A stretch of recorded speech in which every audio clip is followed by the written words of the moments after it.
日本作家东野圭吾7月23日凌晨去世，一代人的推理青春落幕了。谁上学的时候没看过几本东野圭吾的书？他的文字像一把钥匙，打开了很多人对悬疑世界的想象，也让我们第一次认真去想善恶中间那道模糊的线到底该怎么划。可东野圭吾不止在小说领域大杀四方，他的小说改编剧同样影响深远。算下来，他的小说被改成影视剧的超过48部。为什么他的作品这么受影视圈欢迎呢？我想是因为他写的从来不是杀人手法，是杀人的人。传统推理小说把犯罪当谜题解，读者跟着侦探找线索，最后揭晓答案。东野圭吾却经常开头就告诉我们凶手是谁，然后用一整本书讲这个人为什么走到这一步。这种写法放在纸面上都够抓人，改成画面，冲击力直接翻倍。东野圭吾是电气工程专业出身，早年写本格推理都是密室杀人不在场证明的风格，但是写了10几年不温不火，直到30多岁才想明白，最厉害的诡计从来不在作案手法上，在人心里面。这个转变直接让他跳出了推理小说的小圈子，变成了国民作家，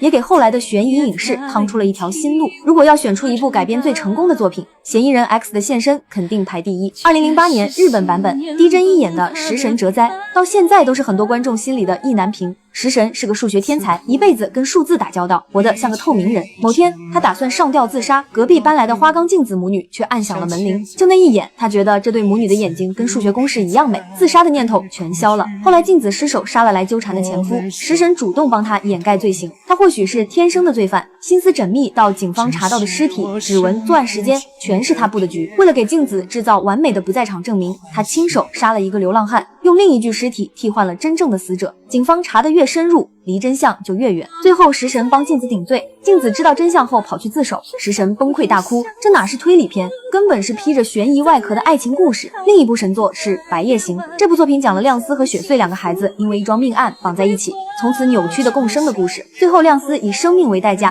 切断了所有线索，让雪穗得以继续活在白夜之中。除了这2部巅峰之作，东野圭吾的影视版图大得离谱。神探伽利略系列让福山雅治演的汤川学成了国民侦探，当年火到出了2季日剧加好几部剧场版。解忧杂货店走温情路线，穿越时空的信件治愈了好几代人，中日2版电影都赚足了眼泪。祈祷落幕时作为加贺恭一郎系列的终章，把跨越30年的亲情讲得催人泪下。这些作品加在一起，直接改写了悬疑影视的玩法。国内这些年拍的悬疑剧多多少少都能看到它的影子，从隐秘的角落到漫长的季节，都是案子只是外壳，内核讲的是人性和时代。东野圭吾一辈子写了106部小说，到去世前还在写一座永远的记忆，原定下个月出版。这个人就像一台不知疲倦的写作机器，40多年笔耕不辍，给读者留下了数不清的经典。很多人对人性的初次思考就是从他的作品开始的。现在人走了，书店里他的书还在卖，影视公司手里还攥着一堆改编版权，新的翻拍还会继续，只是那个能把人心底的幽暗写得这么透彻的人